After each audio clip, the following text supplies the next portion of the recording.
আমরা লগারিদম এই অধ্যায়টি নিয়ে আলোচনা করছি। সো এর আগের লেকচারে আমরা লগারিদমের বিভিন্ন প্রবলেমগুলি নিয়ে আলোচনা করেছি। আজকের লেকচারে আমরা লগারিদমের এই সমস্যাটি নিয়ে আলোচনা করব। সো এর মান নির্ণয় করতে বলেছি। সো মান নির্ণয় করার জন্য আমরা কী করব? আমরা লগারিদমের যে বিভিন্ন ফর্মুলা রয়েছে তার সাহায্যে আমরা মান নির্ণয় করব। সো আমরা এই একটা ফর্মুলা জানি যে লগ অফ এ এর মান কত হয়? 1 হয়। অর্থাৎ এখানে যেটা আমাদের রয়েছে বেসে, এখানে আমাদের যেটা রয়েছে অর্থাৎ লগের উপর আর নিচে দেখো এই দুটোর মান যদি পরস্পর সমান হয়ে যায় তাহলে তার ভ্যালু কত হয়? 1 হয়। তাহলে এই মানটা আমরা মনে রাখার চেষ্টা করব। তাহলে দেখো এখানে কত রয়েছে? আমাদের 0.01। তাহলে এইটাকে আমরা কিন্তু এর আকার লিখতে পারি যে এই যে আমাদের সংখ্যাটি রয়েছে এই সংখ্যাটিকে আমরা এই সংখ্যার কিছু একটা পাওয়ারের আকার লিখব। লগ অফ 0.01 লিখলাম। এই যে মানটা রয়েছে সেটাকে আমরা দেখো খুব ইজিলিভাবে লিখতে পারি যে 0.01 তার মাথায় কিউব।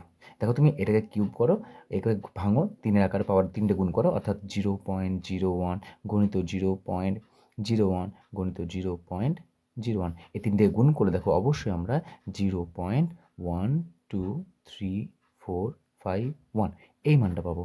সেই জন্য দেখো এর পরিবর্তে আমরা 0.01 তার মাথায় কিউব লিখলাম।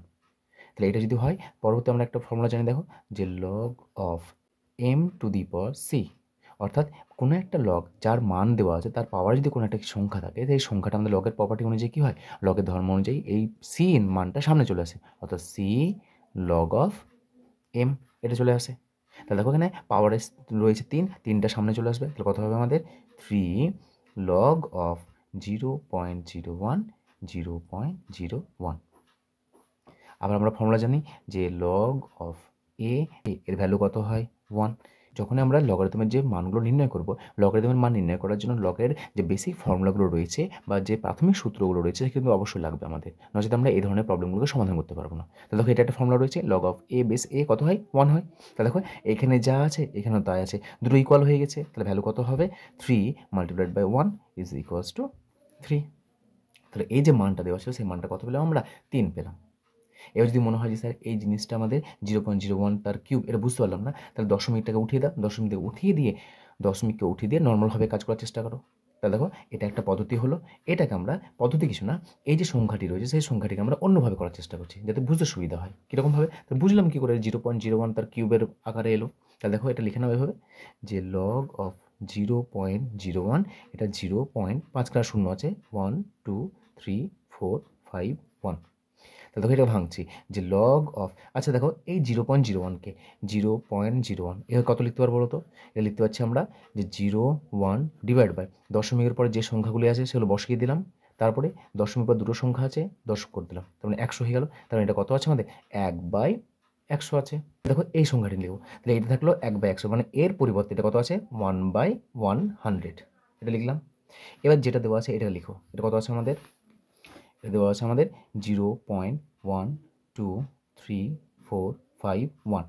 এটা দশমিকে তুলছি, দশমিকের পর তুললে কত হয়? 1 2 3 4 5 1 2 3 4 5 1 ডিভাইড বাই দশমিকের পরে কখানা সংখ্যা আছে? 5খানা শূন্য আছে, একটা 1 আছে, মানে 6খানা আছে। তার মানে 1-এর পর 6টা শূন্য হবে, 1 2 3 4 5 6। যেহেতু আমরা যে কোনো সংখ্যার বাম দিকে শূন্যের কোনো দাম নেই সেই জন্য আমরা শূন্যগুলো লিখবো না, এর কত লিখবো? 1 বাই, দেখো 6খানা আছে, তাহলে 1 2 3 4 5 6। তাহলে দেখো আমরা 1/1-এর পর কটা সংখ্যা পেলাম? 1-এর পর আমরা তোমার 6খানা শূন্য পেলাম। আচ্ছা 6খানা শূন্য যদি হয় তাহলে দেখো এটাকে আমরা লিখতে পারবো না হবে যে 1/100 তার পাওয়ার কিউব, নিশ্চয়ই লিখতে পারবো। তাহলে দেখো 1/100 তার পাওয়ার কিউব লিখলাম। তাহলে এটা কেন? কারণ দেখো 3খানা শূন্য, তাহলে এই 2খানা শূন্য আছে, 3 দিয়ে গুণ করো, তার মানে 2খানা শূন্য 2খানা শূন্য 2খানা শূন্য, দেখো 2 4 6খানা আছে, তাহলে দেখো 6খানা শূন্য। সেই জন্য আমরা জাস্ট বোঝানোর জন্য আমি এটা বললাম। তাহলে দেখো এখানে এই 0.00001 এর পরিবর্তে আমরা এটা লিখবো, তো এটা কত লিখছি? 1/100 তার পাওয়ার কিউব। তা দেখো এটা বেসে যা আছে এখানেও তাই আছে, এর পাওয়ারে আছে, এই পাওয়ারটাকে সামনে চলে আসবে। তাহলে কত হবে আমাদের? 3 লগ অফ 1/100, এটা আসবে আমাদের 1/100। নিচে যেটা আছে উপরে সেটা আছে, তার মানে এর ভ্যালু কত হয়ে যাবে? এর ভ্যালু হবে 1। সো 3 × 1 = 3। তাহলে আগেরবার দেখো 3 পেয়েছিলাম, এবারও 3 পেলাম। তাহলে এইভাবে আমরা লগারিদমের প্রবলেমগুলোকে সমাধান করব।